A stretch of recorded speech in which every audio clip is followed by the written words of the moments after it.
Hello दोस्तों, आज के क्लास में हम लोग सर्किल पर महत्वपूर्ण क्वेश्चन सीखेंगे और इम्पोर्टेंट सूत्रों का डेरिवेशन और महत्वपूर्ण तथ्यों को भी जानेंगे, सीखेंगे। ठीक है, इसे आप लोग ध्यानपूर्वक समझें। तो ये पहला क्वेश्चन है, बिंदु एक्स वाई जो x बराबर 280 अपान 1 प्लस टी स्क्वायर एवं y equal to a into 1 minus T square upon 1 plus T square द्वारा परिभाषित है। तो ये बताना है ये कौन सा कर्व यानी वक्र निरूपित करता है। जो ये x और y की वैल्यू दी हुई है, इससे कैसा कर्व बन सकता है। सर्किल बनेगा, स्ट्रेट लाइन बनेगा, पैराबोला, हाइपरबोला, इलिप्स, क्या बन सकता है। ये इस प्रकार से टाइप क्वेश्चन है। जैसा आप जानते हो, सर्किल आप टॉपिक को पढ़ रहे हो, इसे ध्यान को समझिए। तो x दिया है, y दिया है, तो इससे दोस्तों समझो, अगर दोनों को x और y को वर्क करके ऐड कर दिया जाए, जोड़ दिया जाए, तो इससे कुछ इम्पॉर्टेंट कंडीशन प्राप्त होगी, उसे आप लोग ध्यान दें। तो दोनों को यानी x दोनों को वर्क करके जोड़ने पर x बराबर लिखा है 280 divide by 1 plus T square and y बराबर है a into 1 minus T square divide by 1 plus T square. दोनों को वर्ग करके जोड़ने पर, वर्ग करके ऐड करने पर, नहीं जोड़ने पर। देखिए, तो जब जोड़ेंगे तो एक्स स्क्वायर, यहाँ वाई स्क्वायर, और राइट साइड में इसका स्क्वायर और इसका स्क्वायर करेंगे तो इसका स्क्वायर हो जाएगा कितने, 4a square T square divide by 1 plus T square का होल स्क्वायर। इसी प्रकार इसका राइट साइड है a square into 1 minus T square का whole square divide by 1 plus T square का होल स्क्वायर। तो इससे आपको कंडीशन प्राप्त होगी। इसमें जो कॉमन हो बाहर कर लीजिए।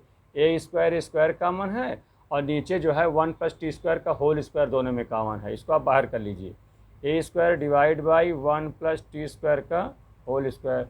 फिर कोष्टक में जो हुआ है बचा हुआ उसको लिखेंगे 4t स्क्वायर, यहाँ से 4t स्क्वायर, ये दोनों कॉमन हो गए हैं, और यहाँ से बचेगा 1 माइनस टी स्क्वायर का होल स्क्वायर। ठीक है, अब इसमें इसको हल करते जाएं। A square divide by 1 plus T square का होल स्क्वायर, इसको आप इसका प्रसार कर देंगे, 1 स्क्वायर प्लस इसका स्क्वायर, स्क्वायर पर स्क्वायर कितना जाएगा, t⁴ हो जाएगा, माइनस 2ab यानी 2t स्क्वायर हो जाएगा। अब इसी को आगे बढ़ें, A square divide by 1 plus T square का होल स्क्वायर। अभी 4t स्क्वायर माइनस 2 घट जाएगा, इसको पहले सबसे अधिक पावर को पहले लिख दीजिए, प्लस 2t स्क्वायर अब प्लस 1। अब ये सूत्र बन रहा है A square divide by 1 plus T square का होल स्क्वायर। अब ये आप लोग बताइए, ये सूत्र काहे का है।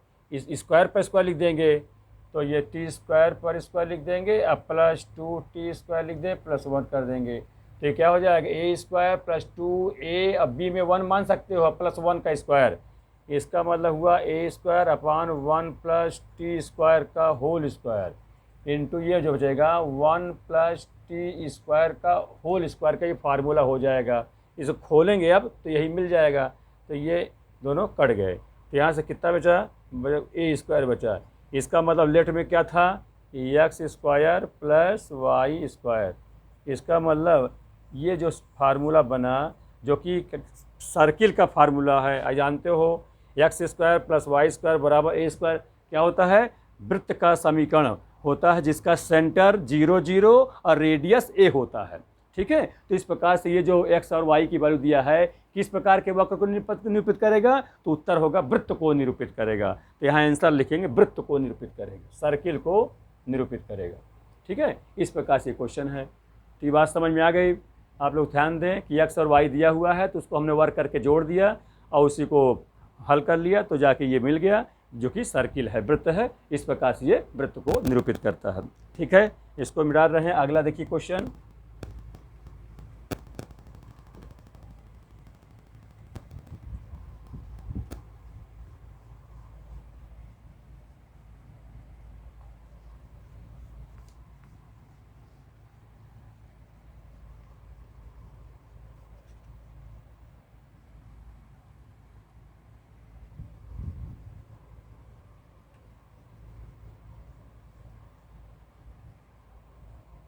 क्वेश्चन नंबर दूसरा देखें।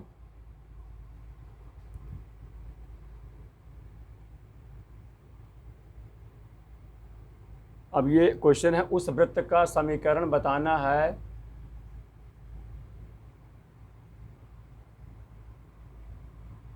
उस वृत्त का समीकरण ज्ञात कीजिए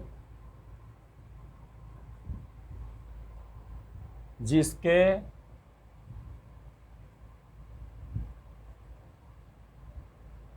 व्यास के सिरों के निर्देशांक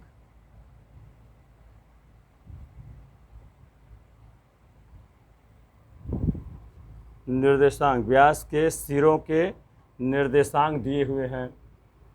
वो निर्देशांक है 5-3 एवं 2-4 है। तो उसका हमें केंद्र व त्रिज्या बताना है। एवं सेंटर, केंद्र व रेडियस यानी त्रिज्या भी बताइए। ठीक, वृत्त का समीकरण भी बताना है जिसके व्यास के सिरों को निर्देशांक दिया है, और सेंटर और रेडियस, केंद्र और त्रिज्या भी बतानी है। इसको दोस्तों आप लोग ध्यान से समझें, बहुत इंपॉर्टेंट क्वेश्चन है। व्यास के जब सिरों, ये जो डायमीटर होता है, उसके सिरों के निर्देशांक अगर मिले हों, ज्ञात हों, तो ऐसे वृत्त का समीकरण होता है। इसका एक इम्पॉर्टेंट फार्मूला है, उसको आप लोग देखिए। ये वृत्त है और इसका डायमीटर है यानी व्यास है। ये सेंटर है, ओ मान लिया। ये व्यास के सिरों का निशांक ए और बी, ये पॉइंट हो गया। इसका निशांक x1 y1 मान लेते हैं, और इसका निशांक अगर x2 y2 मान लेते हैं, तो ऐसे वृत्त का समीकरण होता है x minus x1 into x minus x2 plus y minus y1 into y minus y2 is equal to 0 होता है। अब इसको ध्यान रखें आप लोग, ये x माइनस x1 माने x दो फैक्टर जो रहेंगे इकट्ठा रहेंगे, और y के दो फैक्टर इकट्ठा रहेंगे। इस प्रकार से रहे तब वो वृत्त के समीकरण जिसके शीर्ष के निशांक दिए हों इस प्रकार के होते हैं। ध्यान दो स्टूडेंट, आगे ये तो 2 डायमेंशन में पढ़ रहे हैं, x और y है, दोनों में x और y। अगर यही चीज़ 3 डायमेंशन होता, 3 डायमेंशन में जब x हो, y हो और z भी हो, तो ऐसे कंडीशन में जब z1 z2 और होगा तीसरा निर्देशांक, तो इसी में आगे और बढ़ जाता है एक factor, z minus z plus करके z minus z1 into z minus z2 बराबर तब 0 हो जाता। हाँ, 3 डायमेंशन होता तो, बाकी 2 डायमेंशन में है तो x और y में ही रहेगा। तो इस प्रकार से वृत्त का समीकरण हो जाता है जब व्यास के सिरों के निर्देशांक पता हो तो। अब यहाँ केंद्र बताना हो तो केंद्र ये होता मध्य में होता है, तो x को जोड़ के 2 से भाग करेंगे, और इस प्रकार से y को जोड़कर 2 से भाग कर देंगे, तो केंद्र का भी निशान प्राप्त हो जाएगा। ठीक है, फिर एक बार रेडियस की बात आई, तो रेडियस जब केंद्र मालूम हो जाएगा, तो ये किनारा, ये शीर्ष से ओ तक की दूरी डिस्टेंस निकाल लीजिए, या ओ से बी तक की दूरी निकाल लीजिए, तो वो जो है आपका क्या हो जाएगा, रेडियस है, त्रिज्या भी ज्ञात हो जाएगा। तो इस सवाल में अब देखिए यही मेन है। अब ये निर्देशांक यहाँ पता है, तो यहाँ पर जो x1 y1 हम क्या लिख देंगे, यहाँ लिखा 5 माइनस 3 है, और यहाँ पर इस किनारे पर 2 और माइनस 4 हो जाएगा। तो इस ऐसे समीकरण इसमें रख देंगे तो क्या मिलेगा, देखिए x माइनस x1, ये x1 काम करेगा, और ये y1 का, उधर वो x2 और y2 हो जाएगा। तो x माइनस x1 यानी 5, फिर x माइनस x2 यानी 2 हो जाएगा, उधर है एक तरह x इकट्ठा चलेगा, ध्यान दीजिएगा, नहीं तुम x में रख दो एक y लिख दो तो गलत हो जाएगा। फिर y माइनस y1, ये y1 माइनस है तो यहाँ माइनस प्लस होता हो जाएगा, क्योंकि सूत्र माइनस है, यहाँ भी माइनस हो जाएगा, into y minus y2 minus 4, यहाँ भी माइनस तो प्लस 4 हो जाएगा, बराबर 0। इस प्रकार से हो जाएगा, इसको हल कर लेंगे तो x मिल के x स्क्वायर हो गया, x का -2 में करेंगे तो -2x, और फिर 5 का ये -5 है, x करेंगे -5x, तो -5 और -2 मिल के -7x हो जाएगा। और फिर कांस्टेंट गुणा तो 5 दूनी 10 हो जाएगा। ऐसे इसमें भी y स्क्वायर और प्लस 4y और प्लस 3y मिल के 7y हो जाएगा, और प्लस 4 तेही 12 हो जाएगा बराबर 0। अब ये हो जाएगा आपका x square plus Y square minus 7x plus 7y, ठीक है। और ये 12 10 22 प्लस 22 बराबर 0। इस प्रकार से ये वृत्त का समीकरण प्राप्त हो गया। अब केंद्र बताना है, तो जैसा हमने बताया इनको दोनों को जोड़कर 2 से भाग कर दीजिए। इसका केंद्र तो देखिए ये x है, x1 y1, ये x2 y2, x कितना हो जाएगा 5 और प्लस 2 डिवाइड बाई, जैसे आप शुद्ध जानते हो मिडिल पॉइंट का निकालने का, ये x1 प्लस x2/2 और y1 प्लस y2/2। ये किसका है, मध्य बिंदु के लिए, मध्य बिंदु प्राप्त करने के लिए। तो यहाँ पर x उधर 2x हो जाएगा, तो कितना हो, 5 2 7/2 ये 7/2 हो जाएगा। ये x की वैल्यू हो गई मैंने सेंटर की। इसी वजह से y का निकालना है तो -3 y1 और उधर y2 -7 हो जाएगा, 4 है तो -4 हो जाएगा y2, यानी -7/2। इस प्रकार से केंद्र क्या हुआ 7/2 और -7/2। इस प्रकार से ये केंद्र ज्ञात हो गया, ठीक है। अब रेडियस की बात आई तो यहाँ केंद्र भर दीजिए यहीं पर 7/2 और -7/2, ठीक है। अब रेडियस यहाँ से इस किनारे से यहाँ तक की जो रेडियस होती है इसको r मान लीजिए। तो रेडियस r बराबर आप जानते हो डिस्टेंस फार्मूला में रख दीजिए, ये x1 y1 ये x2 y2, तो कितना x1 कितना होगा, चाहे ये x1 मान चाहे इसको मान लीजिए। तो 5 - 7/2 यानी x1 - x2 का होल स्क्वायर और प्लस y1 यानी -3 है, अब माइनस से प्लस बन जाएगा प्लस 7/2 का होल स्क्वायर। अब इसको आप हल कर लेंगे तो आंसर आ जाएगा, ठीक है। इस प्रकार से ये रेडियस ज्ञात हो जाएगा। तो चाहे बटे है तो ये लघुत्तम कर लीजिए फिर वर्क कर लीजिए, या सीधे a - b को होल स्क्वायर सूत्र लगा के हल कर लीजिए, जो आ जाए आंसर हो जाएगा। तो इस प्रकार से ये आपका क्वेश्चन नंबर 2 था, बहुत महत्वपूर्ण है कि जब व्यास के सिरों के निशान पते हों तो हम कैसे उसका समीकरण या फाइंड आउट करेंगे, ठीक है। समझ में आया दोस्तों, ठीक है। अब अगला देखिए,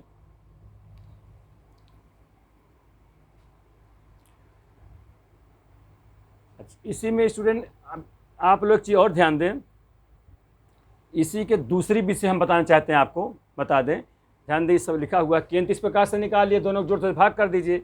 एक तरीका इसी में और बताता हूं रेडियस और सेंटर निकालने के लिए, उसको भी देख लीजिए। जैसे आपको मैं व्यापक समीकरण सिखाया हूं, व्यापक स्टैंडर्ड जनरल इक्वेशन, वो क्या होता है x² + y² + 2gx + 2fy + c = 0। आप ये जो समीकरण ज्ञात हुआ और ये जो व्यापक समीकरण होता है इससे कंपेरिजन कर लीजिए, तो यहाँ से क्या मिलेगा 2g = -7 है ना, x का कोफिशिएंट ये है, यहाँ इसको ये हो जाएगा, यहाँ से g बराबर -7/2 हो जाएगा। ऐसे y कोफिशिएंट कंपेरिजन कर लिए, तुलना कर लीजिए, 2f बराबर 7 तो f बराबर 7/2 हो जाएगा। कांस्टेंट में तुलना कर दीजिए, c बराबर 22 हो जाएगा। तो आप जानते हो व्यापक समीकरण जो सेंटर होता है वो -g और -f होता है, तो यहाँ पर -g माइनस इधर कर देंगे तो 7/2 हो जाएगा, और -f माइनस लग जाएगा -/2। इस प्रकार से भी केंद्र निकल आएगा। हाँ, दोनों तरीके से भी जाने रहो, दूसरी मेथड हो गया, हाँ, अनदर मेथड। अब इसके बाद देखिए रेडियस, तो रेडियस r बराबर आप लोग जानते हो क्या होता है g² + f² - c, ये भी होता है, इसमें रख के निकाल सकते हो। g -7/2 वर्क करेंगे तो 7 7 49/4, फिर f में भी यही चीज़ है 7 7 49/4, c -22 हो जाएगा। इसको हल कर लीजिए, 49 49 98 198 18 4 काट देंगे तो कितना हो जाएगा 49/2 हो जाएगा, -22 हो जाएगा, ठीक है भाई। जोड़ लेंगे 4 198 हो जाएगा, बट 4 रहेगा, 2 से भाग लगा, 2 से काट दीजिए तो 49 हो जाएगा, 2 हो जाएगा। अब यहाँ एलसीएम लीजिए, 22 दूनी 44, अब 49 है तो 49 में 44 घटाएंगे तो 5 आ जाएगा, तो 5/2 का अंडर रूट, यही क्या हो जाएगा रेडियस हो जाएगा। इस प्रकार से रेडियस हो गया और ये सेंटर हो गया। इस जनरल फार्मूला के द्वारा कंपेरिजन करके भी निकाला जा सकता है, ठीक है। दोनों प्रकार से आप लोग जाने रहिए। तो ये बात समझ में आ गई होगी। अब तीसरा क्वेश्चन देखें, इसको हम मिटा रहे हैं।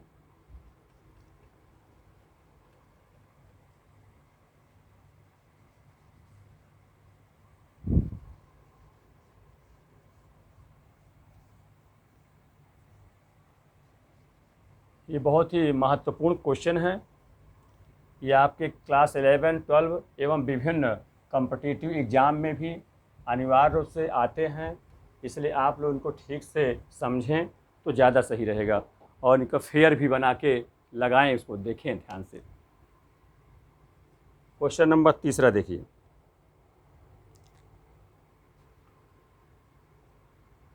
वृत्त x minus x1 into x minus x2 plus y minus y1 into y minus y2 बराबर 0 इस टाइप में दिया हुआ है।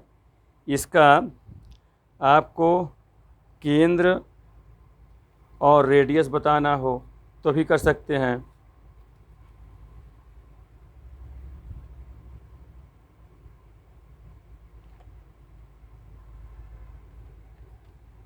ये तो आप जानते हैं वृत्त का समीकरण है, तो इसके द्वारा केंद्र और रेडियस निकाल ही लेंगे, तो ये तो आप जान चुके हो। इसी में आप ध्यान दें, जैसे कि इसके स्थान में x माइनस 2 दे दिया जाए और x माइनस 4 दिया हुआ है, y माइनस 1 है और y माइनस 3 है, इज इक्वल टू 0 है। तो इसका आपको केंद्र बताना है, केंद्र व त्रिज्या, ये चीज़ फाइंड आउट करनी है। तो जैसा आप जानते हो ये सर्किल है, ये डायमीटर है।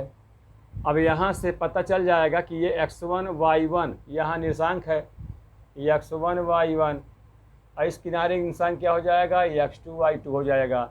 यहाँ पर ये समीकरण दिया हुआ है, ये तो जनरल में हम इसको अंक में दिया हुआ 2, x की वैल्यू 2 हो जाएगा और यहाँ y की वैल्यू 1 हो जाएगा ये, और दूसरे तरफ 4 हो जाएगा और उधर 3 हो जाएगा। इस प्रकार से दोनों सिरों के निर्देशांक हो जाएंगे। इसको a मान लेते हैं, इसको b मान लेते हैं। तो केंद्र का निर्देशांक बताना है, तो केंद्र निकालने के लिए आप यही काम कर दीजिए। तो ये अब दोनों को जोड़ कर 2 से भाग, यहाँ पर यही उचित रहेगा। या तो फिर व्यापक बनाना होगा तो गुणा कराना पड़ेगा, इसलिए ऐसे क्वेश्चन के लिए आप गुणा मत करिए, सीधे ही ढंग से लगा लीजिए, कंप्लीट नहीं करना है। तो 4 प्लस 2 6 हो जाएगा और 2 से डिवाइड कर दोगे तो कितना हो जाएगा 3, यानी 4 प्लस 2 अपॉन 2, तो ये 6 2 से भाग को 3 हो जाएगा। इसे कोटि के में y के 1 प्लस 3 अपॉन 2, तो 4/2 इंटू हो जाएगा। इसका 3, 2 यहाँ पर सेंटर हो जाएगा। ठीक है। अब रेडियस की बात आई तो आप रेडियस निकाल लेंगे, तो रेडियस r बराबर अंडर रूट डिस्टेंस फार्मूला लगा लीजिए। 3 में से 2 गए 1, 1 का स्क्वायर 1 ही होगा, और 2 में से 1 गए 1, 1 का वर्ग भी 1 होगा, यानी कितना हो जाएगा √2। यहाँ पर √2 रेडियस भी हो जाएगा। इस प्रकार से ये भी इंपॉर्टेंट क्वेश्चन है, छोटा क्वेश्चन है, इसको भी आप लोग समझ लें। फिर अगला क्वेश्चन देखें।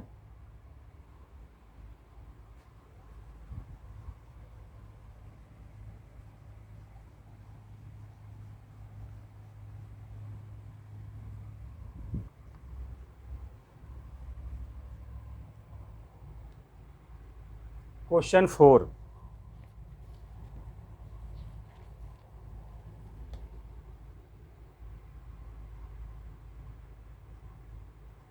उस वृत्त का समीकरण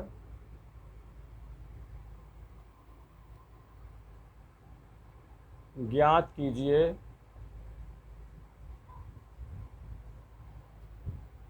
जो रेखाओं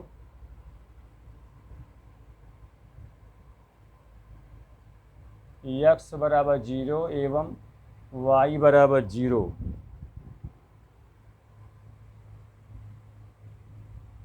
तथा x बराबर 4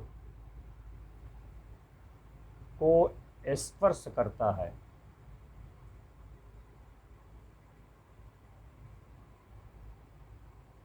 तथा प्रथम चतुर्थांश में स्थित है। फर्स्ट क्वाड्रेंट कहते हैं, प्रथम चतुर्थांश को इंग्लिश में फर्स्ट क्वाड्रेंट कहते हैं, प्रथम चतुर्थांश में स्थित है। ठीक, इस प्रकार से क्वेश्चन, इसको आप ध्यान दें। सबसे पहले इसमें आप निर्देशांक कक्ष बना लें।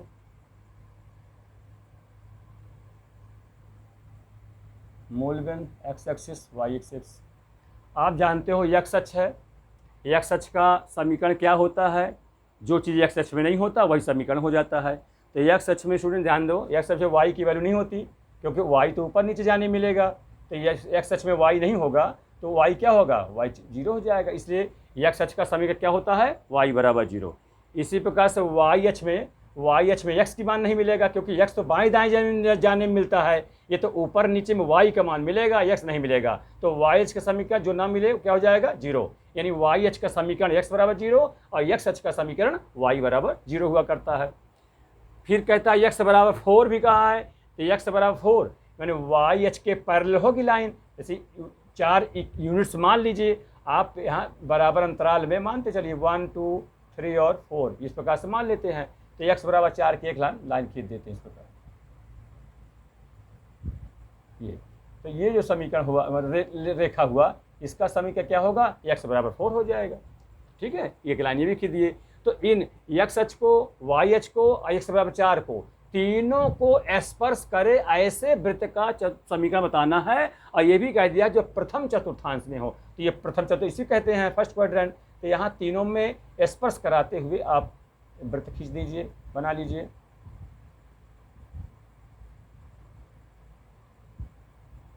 इस प्रकार से, ठीक है।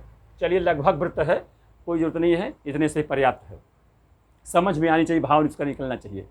तो इस प्रकार ध्यान दें, ये सेंटर है, यहाँ पर हो जाएगा, इसको सी मान लेते हैं। अब देखिए दोस्तों, यहाँ से यहाँ तक दूरी जो है, ये यहाँ तक इस लाइन तक दूरी, लाइन को चाहे हम ए और बी मान लेते हैं, ये दूरी को, इतनी दूरी कितनी, 4 के बराबर है। और इस यहाँ से टच, यहाँ तक टच कर रहा है और सेंटर से जा रहा है, ये डायमीटर भी होगा, यानी ये 4 है तो ये भी 4 हो जाएगा। समझने इस बात को, 4 हो जाएगा। तो उसका आधा कितना होगा, उसका आधा 2 हो जाएगा, तो वो रेडियस काम करेगा।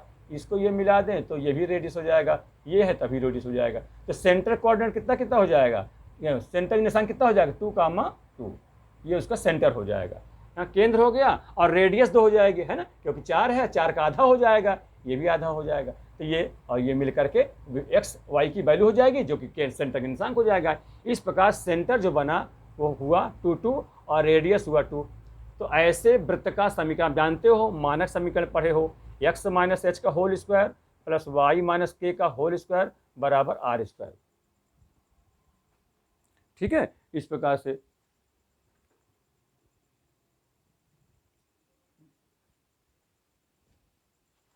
इसको आप लोग समझ लें। ठीक है,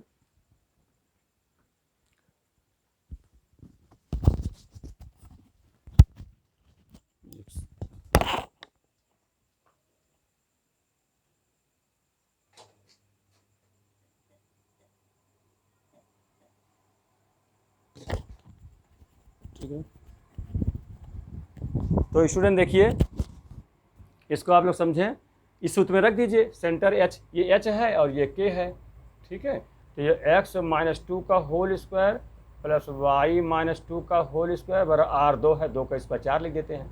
अब इसको हल कर लें, तो x square plus 4 minus 4x y square plus 4 minus 4y is equal to 4। 4 से 4 कैंसिल आउट, यानी x square plus Y square minus 4x minus 4y plus 4 is equal to 0। इस प्रकार से इस वृत्त का समीकरण प्राप्त हो गया। समझ में आ गया ठीक से इस टच करने वाले का। यही स्टूडेंट ध्यान रखिए, अगर सेकंड क्वाड्रेंट में कह देता कि x बराबर -4 है सेकंड में, या फोर्थ में कह देता, मान लीजिए फोर्थ में कहता, तो यहाँ टच कराते हो, इस प्रकार से वृत्त बन जाता है। ये भी समझे नहीं इस प्रकार का, तो एक कोऑर्डिनेट में साइन चेंज हो जाता है, तो ध्यान दीजिएगा। ऐसा सेंटर होता तो ये तो 2 ही रहता, और लेकिन नीचे -2 हो जाता, तो सेंटर इसका 2 और -2 हो जाता, और रेडियस तो 2 ही रहता, तो वहाँ रख के निकाल लेते, ये आपका माइनस जहाँ है वो प्लस बन जाता है। ठीक है, ऐसे सेकंड में और थर्ड में भी होगा, तो साइन चेंज करके तुम लोग बना सकते हो, उसको ध्यान से आप लोग कर लीजिएगा। ठीक, तो इसको अगला देखिए क्वेश्चन।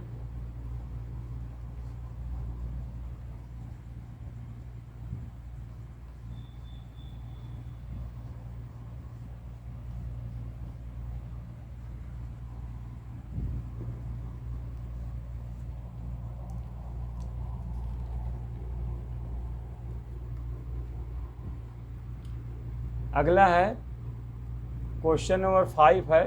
एक इम्पॉर्टेंट में हम फैक्ट बताएंगे, तथ्य, उसको आप लोग सीखेंगे, उसको देखिए ठीक से।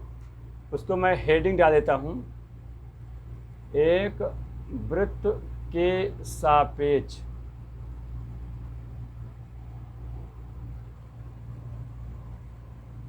किसी बिंदु की स्थिति ज्ञात करना, पोजीशन ज्ञात करना, किसी बिंदु की स्थिति ज्ञात करना। ठीक है, ये है पॉइंट। एक वृत्त के सापेक्ष किसी बिंदु की स्थिति ज्ञात करनी है। तो पहले समझ लीजिए, फिर इसका क्वेश्चन भी करा देता हूँ। तो ये मान लिया जाए एक सर्किल है,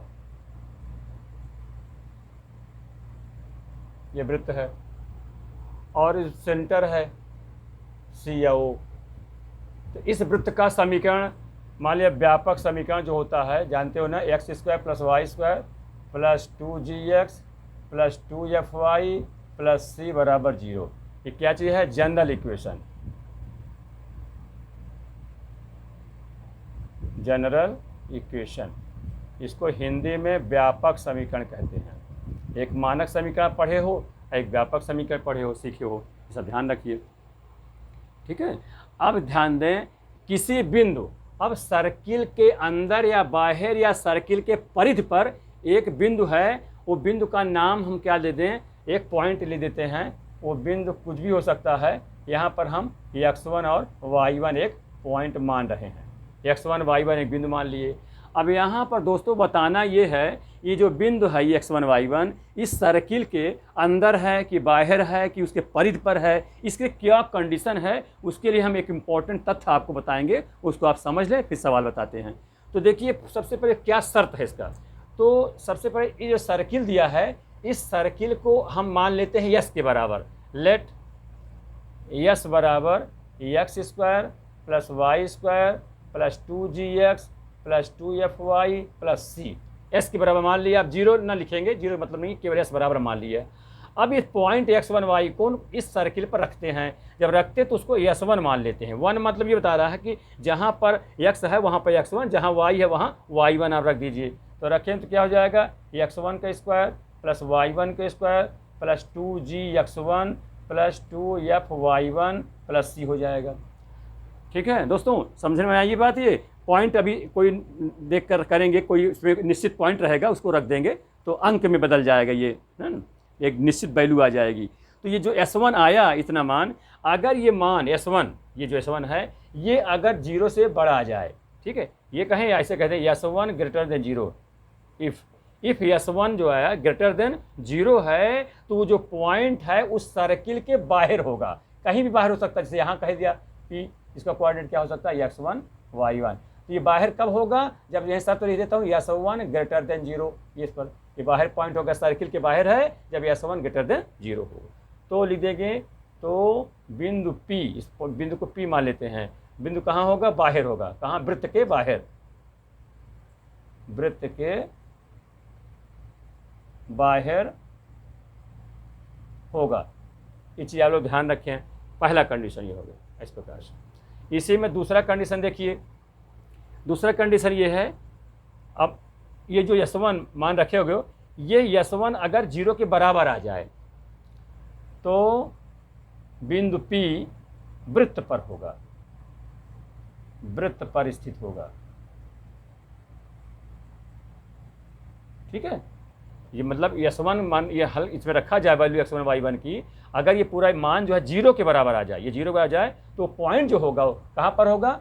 ये पॉइंट परिधि पर कहीं भी हो सकता है। ये यहाँ पर मान लेते हैं। कब होगा? जब S1 = 0 हो। ये सब पे ध्यान दीजिएगा। ये पॉइंट P का निशान क्या होता है? ये x1 और y1 होता है। ठीक है, ये कब होगा? जब S1 बराबर 0 हो। और तीसरा कंडीशन है दोस्तों, ध्यान दो, जब S1 लेस देन 0 आ जाए, 0 से कम यानी निगेटिव आ जाए, तो वो बिंदु P कहाँ होगा? उसके अंदर होगा। तो P वृत्त के अंदर होगा, के अंदर होगा। ठीक, मैंने निगेटिव, जब S1 का मान 0 से कम आ जाए तो बिंदु P वृत्त के अंदर होगा। 3 कंडीशन आपको इंपॉर्टेंट रूप से ध्यान रखना है। ये कंपटीशन में पूछ लिए जाते हैं, तो इस प्रकार से सब ध्यान रखें कि हर चीज़ों को जानना बहुत इंपॉर्टेंट है, सारी चीज़ें, इसलिए ध्यान रखिए इसको ठीक से। अब इससे सवाल देखिए, अब ये सवाल इसका है, मान लिया एक पॉइंट हम, अच्छा जो अंदर होगा तो यहाँ लिख भी दीजिए, अंदर एक पॉइंट कर दीजिए, अंदर पॉइंट x1 y1, यहीं पर शर्त लिख देता हूँ, कब होगा जब x1 लेस देन 0। ये ठीक है, तो तीनों कंडीशन भी लिख दिया यहीं पर, ऐसे समझा भी दिया यहाँ पर, ध्यान देखिए। अब इसी में जो क्वेश्चन है वो क्वेश्चन इस प्रकार से बन रहा है, इसको देखिए।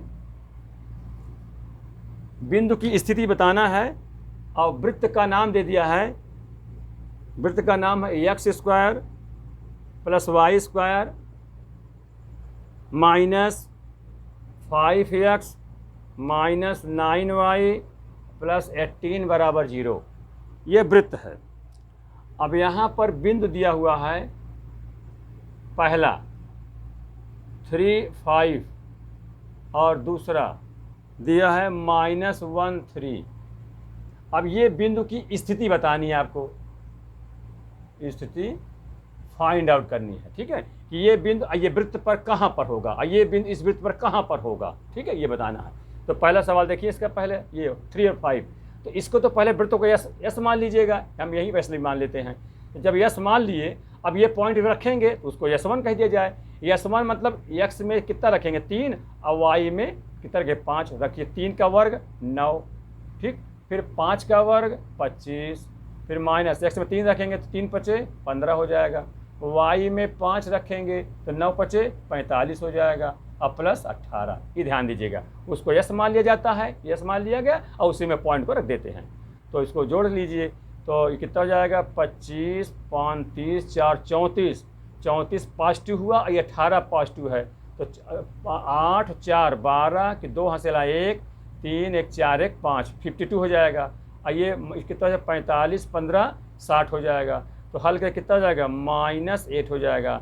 अब -8 स्टूडेंट क्या होता है, 0 से कम कि ज़्यादा, 0 से कम होता है, इसलिए बिंदु कहाँ होगा, इसलिए बिंदु 3, 5 वृत्त के अंदर होगा। कहाँ पर होगा, अंदर स्थित होगा, ठीक है, इस प्रकार के वृत्त के अंदर। ऐसा सवाल आएगा, कर लेंगे ना, ये पॉइंट हो जाएगा। ऐसे सेकंड को देख लीजिए, ध्यान दीजिए, ठीक से गुणा भाग कर लीजिएगा, ठीक है, 25, 15 और 25, 9, 34, 18, 8, 4, 12 हो गया, 3, 1, 4, 5, 52, और ये 60 हो जाएगा, तो मान घटा दिया -60, 0 से कम, इस प्रकार से हो जाएगा। इसी में नंबर 2 भी देख लीजिए, क्या है -1 और 3 पॉइंट है, -1 और 3 पॉइंट है, इसको भी रख दीजिए, तो ये S1 हो जाएगा। तो ये -1 में रखेंगे तो -1 x में रखेंगे तो 1 ही हो जाएगा, और 3 3 9 हो जाएगा, और यहाँ -1 रखेंगे तो +5 हो जाएगा, और यहाँ 3 रखेंगे तो 9 त्रिक है ना 27 हो जाएगा, 9 3 27 और +18 3 हो जाएगा, इस प्रकार से। तो कितना हुआ 9 1 10 5 15, 15 और 18 कितना, 15 15 30, 3 33 हुआ, और -27 हुआ, तो कितना हो जाएगा 3 इधर और 3 इधर, यानी 6 हो जाएगा, 6 0 से बड़ा है, यानी पे कौन शर्त हुआ, S1 > 0, 0 से बड़ा S1 आ गया, इसलिए कहाँ पर हो बिंदु, बिंदु बाहर होगा, यानी बिंदु का नाम क्या है -1 और 3 वृत्त के बाहर स्थित होगा, ठीक है, बाहर होगा, बाहर स्थित होगा लिख दीजिएगा, ठीक है। इस प्रकार से ये आपका क्वेश्चन हो गया, जो कि बहुत ही महत्वपूर्ण है। समझ में आ गया हो गया स्टूडेंट, इस प्रकार से कंडीशन आपको तीनों बता दिया हम, कब बड़ा, कब बाहर होगा, कब अंदर होगा, कब परिध पर होगा, तीनों से। जब अगर 0 आ जाता तब हम परिध पर कह देते, ठीक है। अब इसके बाद आप लोग अगला एक क्वेश्चन देखें।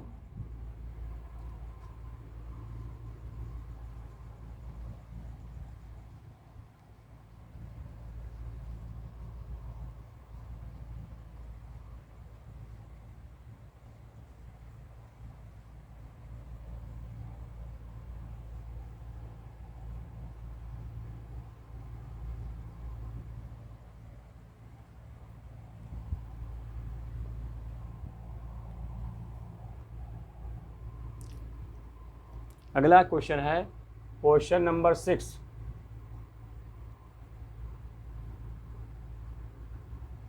मूल बिंदु से होकर जाने वाले वृत्त का समीकरण। जाने वाले वृत्त का समीकरण ज्ञात कीजिए।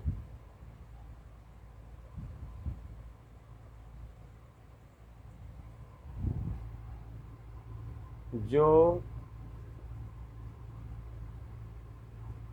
निर्देशांशों पर ए व बी अंतःखंड काटता है। अंतःखंड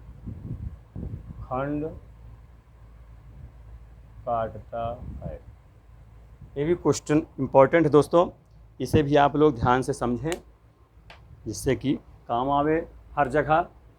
इसीलिए स्टूडेंट मैं हर प्रकार क्वेश्चन को ले चल रहा हूँ, चाहे वो छोटा हो चाहे बड़ा हो, और जिससे कि आपको हर जगह विभिन्न कंपटीशनों में और 11th और 12th में हर जगह काम आवे। तो देखिए, मूल बिंदु से होकर जाने वाले वृत्त का समीकरण बताना है जो निर्देशांशों पर ए व बी अंतःखंड काटता है। तो सबसे पहले निर्देशांक अक्ष बना लीजिए, और मूल बिंदु से जा रहा है और ए और बी निर्देशांशों पर, माने एक्स अक्ष पर और वाई अक्ष पर। देखिए इसका फिगर, ये मूल बिंदु है, एक्स अक्ष पे इतना कट रहा है ना, और वाई पे कट रहा है। तो एक्स पे कितना कट रहा है, ए, और वाई अक्ष पर बी। इसको ध्यान दीजिए, ए है और ये बी है, ये दिया हुआ है। और ये केंद्र यहाँ लिख दीजिए, सी मान लेते हैं।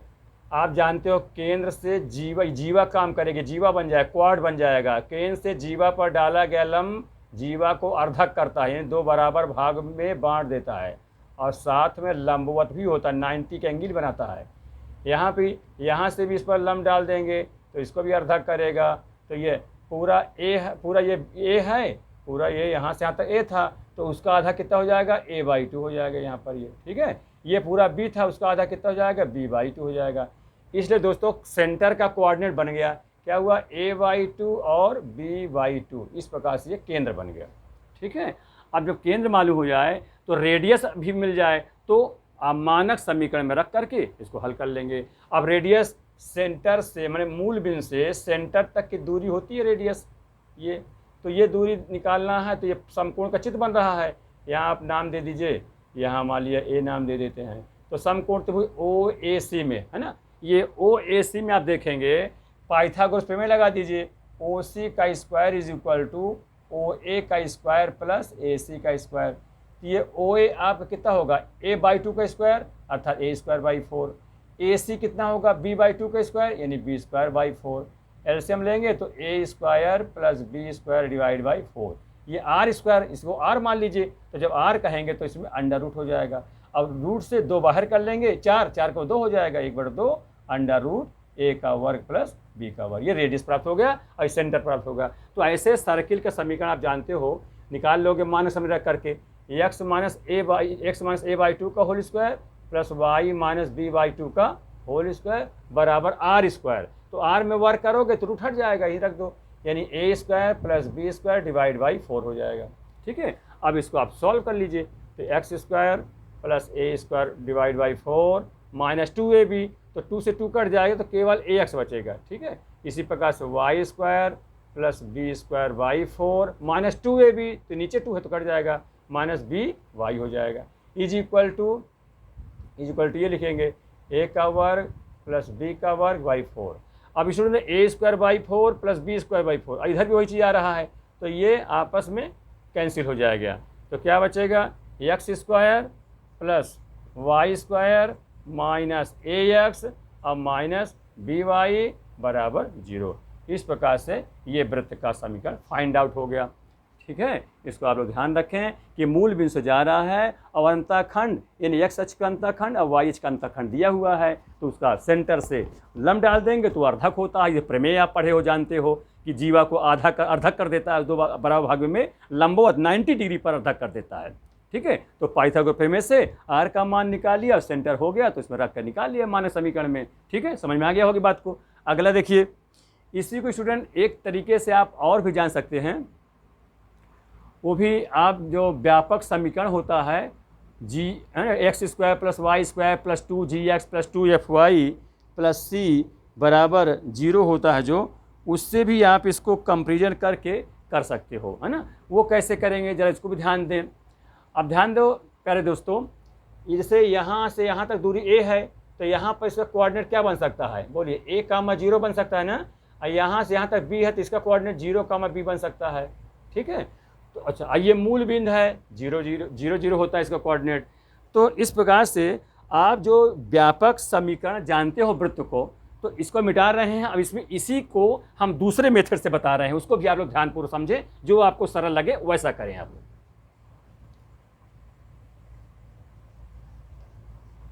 इसी का दूसरा रूप देखिए।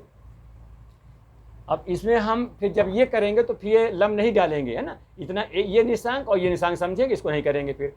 तो वृत्त का मानक समीकरण आप जानते हो, व्यापक समीकरण X square plus Y square plus 2gx plus 2fy plus C बराबर, ये व्यापक समीकरण जनरल इक्वेशन है।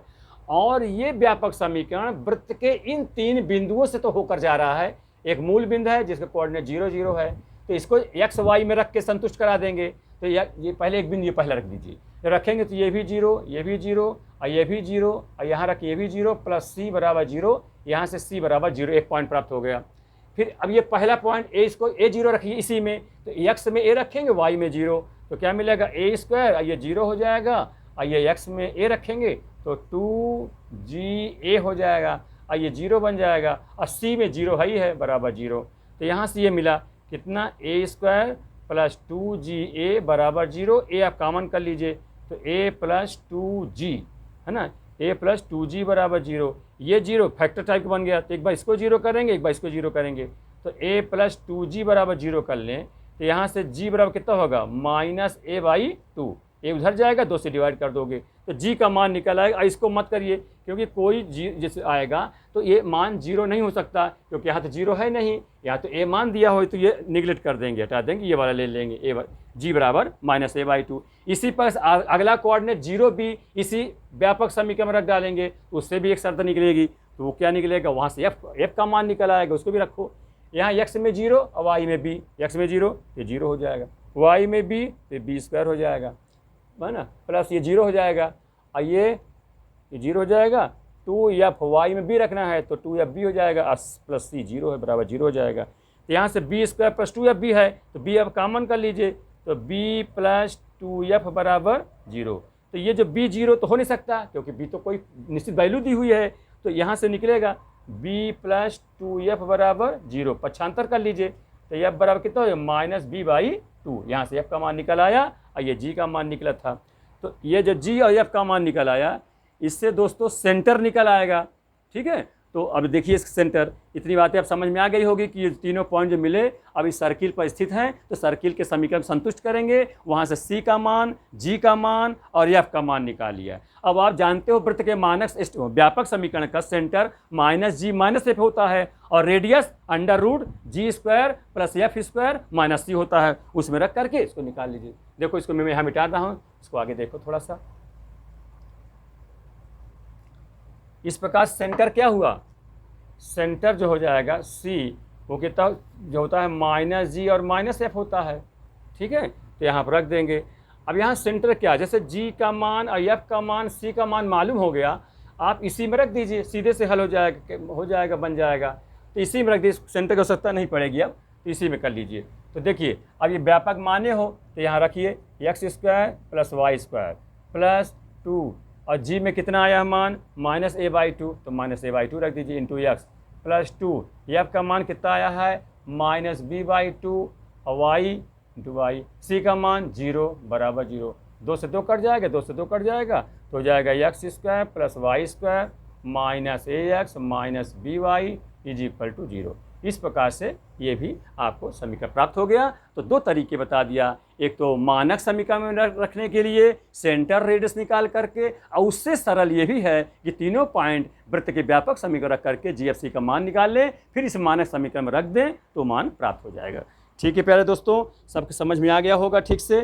तो इतना आज आप पढ़ें, इसको ठीक से समझ में, मुझे उम्मीद है कि आप लोग इन सारी बातों को समझ पा रहे होंगे, मेरी बातों को, ठीक है। इसको आप लोग ध्यानपूर्वक पढ़ें लास्ट तक वीडियो को देखा करें, सारी बात समझ में आवे, और अपने दोस्तों को भी बताएं जिससे सभी लोग लाभान्वित हों। ठीक है, नेक्स्ट आपको अगले वीडियो में बताएंगे। तब तक थैंक यू।